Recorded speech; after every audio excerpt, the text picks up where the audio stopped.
What's up la team, c'est Yoven pour le Hoops on Fire et aujourd'hui on est encore là pour une interview. Cette fois c'est pas un joueur, c'est une joueuse. Je vais vous la présenter tout de suite. Suivez-moi. Salut la team, c'est Yoven pour le Hoops on Fire et aujourd'hui une nouvelle interview avec mademoiselle Kendra Chéri.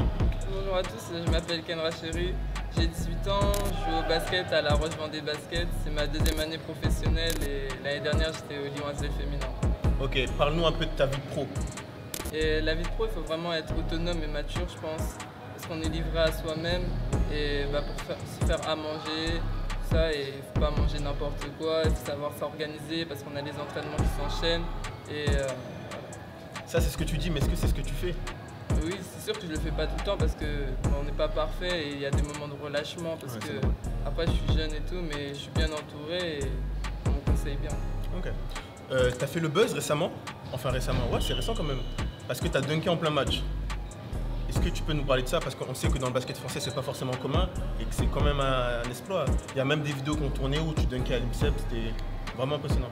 Oui, je m'en souviens. Après, c'était bien sur le coup, mais après, à un moment, c'était un peu embêtant parce que les gens, ils sont restés sur ça, en fait. Moi, j'ai dunké parce que j'en avais envie et après, c'est un fait. Et derrière, j'ai d'autres choses à travailler par la suite et c'est pas forcément ma priorité, c'est un plus dans mon jeu. Et pour moi, c'est pas parce que j'ai dunké qu'il faut s'attendre à ce que je dunk à chaque fois. Ouais. Et tu sais à peu près c'est quoi les aspects que tu as encore à travailler au niveau de ton jeu? Les aspects sur le poste à l'aile, poste 3, parce que j'ai plus souvent joué poste 4. Et je pense mon tir, là il est honnêtement, il s'améliore et tout, donc c'est cool. De toute façon, on va tester ça tout à l'heure. Ok, parfait. Récemment, tu as fait une photo avec Greg Popovich. Tu peux nous parler un peu de la rencontre, comment ça s'est fait? J'avais été sélectionné pour un camp en Serbie et il y avait plusieurs stars NBA et lui il était là aussi, il y avait des coachs et on pouvait aller lui poser des questions, j'étais lui parler et tout et c'est cool, c'est toujours bien et tout parce que c'est une chance quand même. Ouais, c'est clair. Je pense pas que j'aurai l'occasion encore de lui parler dans ma vie. Mais tu sais, il est comment? C'est quoi son caractère? Il est cool avec vous? C'est quand même une légende. Franchement, moi quand je l'ai vu, je l'ai trouvé normal. Après, je pense que maintenant que je suis pro, je me rends compte que les gens, des fois, les professionnels, ils nous voient comme, je vais dire, vraiment des extraterrestres. Ouais, moi, quand je l'ai vu, j'étais impressionné, mais après, je me suis dit, il est humain comme nous. Et quand je lui ai parlé, si je savais pas que c'était Greg Popovich, je n'aurais pas su. Il reste normal et humble. Il y avait qui comme autre pro au camp? Il y avait Nikola Vucevic, après il y avait Bogdanovic qui est venu, mais ils sont plus restés avec les Serbes. Après en fille, il y avait Ana Dabovic. Et après, Sonja Petrovic, mais je pense pas que vous connaissez. Non, mais t'inquiète, on va faire des recherches. Et tu es issu d'une famille de basketteurs. Donc, est-ce que tu peux nous raconter un peu quelle place a le basket dans ta famille? Tout d'abord, quand j'étais petite, j'allais au match de mes parents. Et je pense que c'est ça qui m'a donné envie de jouer. Parce qu'avant, il y en a beaucoup qui pensent que je faisais de l'athlétisme, mais je faisais pas de l'athlétisme, je faisais de la danse classique et moderne. Sérieux? Donc il y en a beaucoup qui rigolent quand ils voient mes photos, mes vraies potes, elles ont déjà vu. Mais j'affiche pas ça parce que ça honte un peu. Mais j'aime toujours danser, mais plus comme avant, genre pas classique, tout ça. Ouais, t'es plus dans quoi là? Dans les danses de mon île, tout ça. Tu viens d'où? De la Guadeloupe. Ouais, j'avoue, j'ai oublié. Ouais, j'ai fait genre, je savais pas, mais. Ok, donc les danses de la Guadeloupe. Enfin, Guadeloupe, Martinique, parce que je suis né en Guadeloupe, mais j'ai la famille martiniquaise. Okay. Du coup, ta famille, le basket? Après, c'est mes parents. J'hésitais entre faire du basket et du foot, parce que j'aimais bien jouer au foot à l'école. Et derrière, j'ai été jouer au basket. Quand j'étais petite, on m'a demandé de choisir entre le basket et la danse, et j'ai pas hésité, j'ai choisi le basket et je regrette pas. Après, derrière, mes parents m'ont toujours accompagné, mais ils m'ont jamais mis la pression par rapport à quelque chose. Et franchement, ça a été une force pour moi d'être avec eux et tout. Ok. Là, on est au One Ball, donc c'est le centre d'entraînement du Paris Basket. Et on sait que tu as un frère du coup qui joue au Paris Basket. C'est quoi ta relation avec lui? Est-ce qu'il t'a influencé? Est-ce que quand vous étiez petit, vous faisiez des petits one-one? Non, parce qu'en fait, j'ai commencé le basket avant mon frère. Mon frère, il a fait du foot jusqu'à 14 ans. Donc je pense que c'est moi qui l'ai influencé à faire du basket. Mais après, lui, c'est lui qui m'influence aussi à vouloir dunker, genre faire comme lui, comme mon père. Genre moi, je m'en fiche qu'il y ait une fille qui dunk avant moi. Moi, je veux juste faire comme mon père et mon frère. Donc c'est pour ça que je prends mon temps et que quand on me dit on t'attend quoi pour le dunk, j'attends mon temps, j'attends quand j'ai envie. Franchement, j'ai pas le temps des gens. Donc voilà, c'est On peut dire que c'est une histoire de famille en fait. Ouais. Bah, je pense que c'est ça qui est important parce que la famille, c'est sûr que des fois ils vont te critiquer, mais ça va toujours t'apporter quelque chose. Que les gens autour ils vont te critiquer, mais souvent ça va être soit de la jalousie, soit de l'admiration. Et je pense que quand on est professionnel, il faut faire attention à ça et faire attention à tout. C'est clair. Et du coup, toi, tu as eu des difficultés depuis ta jeune carrière? Tu as commencé en Guadeloupe du coup? Est-ce que tu as commencé où le basket? Des fois, je m'entraînais en Guadeloupe, tout ça, mais j'ai commencé à Calais parce que j'ai commencé tard, dans un club de garçons, tout ça. Et oui, j'ai eu des difficultés parce que y en a beaucoup qui savent que quand j'avais 10 ans, j'ai eu une maladie et tout. Et j'aurais pu arrêter le basket si l'opération ne s'était pas bien passée. Parce qu'en fait, quand je me suis fait opérer, c'était pas sûr que derrière je puisse continuer le sport. Et je pense que ça aussi, moi je l'ai vu, parce que le malaise que j'avais fait c'était sur un terrain de basket et je l'ai vu comme si le basket m'avait sauvé la vie un peu. Parce que je pense que si j'avais pas fait de basket, je n'aurais peut-être pas plus prêté attention à ça. Et depuis, c'est vraiment une force pour moi. Genre, je pense à ça, je pense aux moments durs que j'ai vécu pendant cette période. Et j'ai des amis de longue date comme Zoé Wadou qui était avec moi, qui jouait avec moi pendant cette période, Anaya Howard de Céal Robin. Et je pense qu'elles savent vraiment ce que j'ai vécu. Et par rapport à ça, les gens ils peuvent dire tout ce qu'ils veulent. Moi, je sais ce que j'ai vécu, je sais que j'ai travaillé dur. J'arrive pas là comme ça et c'est une force. Bah, tu m'étonnes. Et du coup, La Roche-Vendée, comment ça se passe? Bah, ça se passe plutôt bien, on a un bon groupe et le club c'est un club très familial et je pense que ça fait notre force des fois. C'est sûr qu'au début j'étais un peu bizarre parce que j'analysais beaucoup et j'avais pas l'habitude de ça par rapport à ma première année. Pour moi le monde professionnel c'était vraiment professionnel strict et je pensais pas que ça allait être aussi familial, mais je pense que j'aime bien beaucoup découvrir d'autres choses et en étant jeune c'est bien parce que je peux plus facilement m'adapter. C'est clair, c'est clair. Il y a peu de temps, tu t'étais blessé, tu avais une fracture de fatigue. Et comment tu t'en es remis? Comment là aujourd'hui tu appréhendes le basket? Est-ce que tu vas beaucoup mieux? Comment ça se passe pour toi?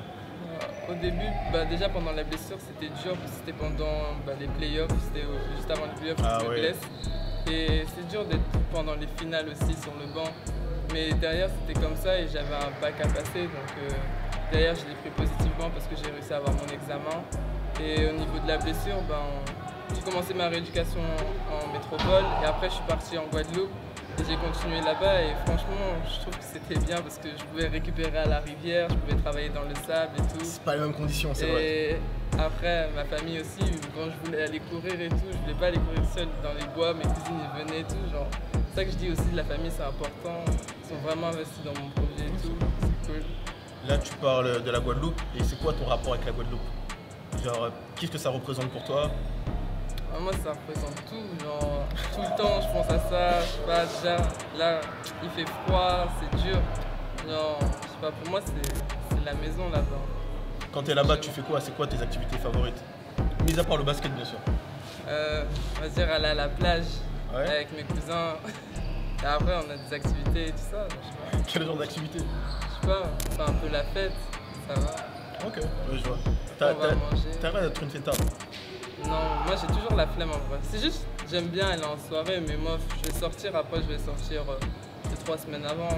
J'aime pas, surtout pendant la saison c'est compliqué. Tu m'étonnes. En fait, déjà on a la Coupe d'Europe, mais après on essaye quand même de sortir parce que je pense que avant j'étais trop en mode de je vais pas faire la fête, je vais pas faire la fête. Mais maintenant je sais que je peux choisir mes moments parce que des fois je pense qu'il faut sortir du basket. Parce que j'ai remarqué des fois j'étais trop dans le basket et quand ça va pas, t'as rien à côté. Je pense que des fois avec d'autres gens, ça change. Mais après, il faut le faire. Faut pas en abuser, je pense. C'est clair. Et puis, on est jeune, faut s'investir dans le projet pro, mais il faut aussi à côté avoir, comme tu as dit, des moments pour s'évader. C'est pas bon de rester tout le temps dans le même truc. Moi, après, c'est compliqué pour ça parce que moi, c'est juste aller à l'entraînement et des fois, je suis chez moi, j'ai toujours la flemme de sortir. Surtout quand il fait froid. Donc, pour moi, c'est vraiment un entraînement et tout. Ok. Bon, là, on va passer à ma petite rubrique. Genre c'est yes or next. Je vais te poser des questions et tu me dis si tu valides c'est yes, et si tu valides pas c'est next. Ok? Donc imagine là tu vas à un date, tu dates un gars tu vois. Et pendant le rendez-vous, il fait que de parler de ta taille, que de parler du basket et tout. Ah next. Direct? Parce que déjà, j'aime pas si le gars il est trop petit que moi et ça se voit. Et j'aime pas, des fois ça m'arrive souvent sur Insta ou quoi, soit un gars il me DM tout ça, je DM. Et genre là, dès qu'on commence à me dire WNBA, des trucs comme ça, ou trop me saucer, je suis en mode, wow, c'est relou un peu. Genre des fois en fait je commence à parler et tout, mais quand on me sauce trop, je suis en mode, je suis quand même humaine et des fois c'est chiant, on me voit trop comme une basketteuse. En fait. Ouais, c'est clair. Ouais, généralement ils ont du mal à sortir du basket et tout. Deuxième situation. Tu connais les gars, ils aiment bien en draguant pour draguer des filles. Enfin, je pense, hein, c'est un pote qui m'a dit ça, moi je sais pas. Ils aiment bien dire du style ouais, vas-y, viens, on va sur un terrain, je t'apprends à jouer au basket. Tu vois ce que je veux dire? Ça t'est déjà arrivé? Bah, moi non, parce qu'en fait, souvent je sais jouer au basket. Mais après, en vrai, j'ai un pote qui veut faire des one-one et tout. Un tu pote? vois. Ouais. Ok. Ok, non. Non, mais juste, j'ai un exemple parce que c'est pas un basketteur. Ok. Et il me dit de faire des one-one, tout ça. Et on n'a pas encore fait notre one-one, mais je dis de s'entraîner et tout. Mais... Et du coup, vas-y, je continue. Du coup, il propose de faire un one-one et pendant le 1 contre 1, sans faire exprès, tu lui dunks dessus. Ou tu le crosses, tu lui fais un truc vraiment, tu vois, vraiment hardcore. Et le gars, il veut te gérer, hein. Ouais. Du coup, c'est yes. Non, je vais pas dunker et tout, mais... Tu sais pas ce qui peut arriver. Tu sais pas ce qui peut arriver. Non, je dunkerai pas sur quelqu'un. Genre, je respecte quand même. Si je suis avec un gars, je vais pas faire ça. Ok. Et puis après, je sais pas, je suis pas une experte en dunk. Bah, tu sais clair. Mais si je le croise pas, je vais juste rigoler. Et après, s'il est mal à l'aise, bah tant pis. Mais voilà. Ouais, je crois qu'il sera mal à l'aise. Hein. Tout à l'heure, t'as parlé de ta taille, tu fais quelle taille? 1m86. 6. Ok. Bon, là, maintenant, j'ai une autre situation.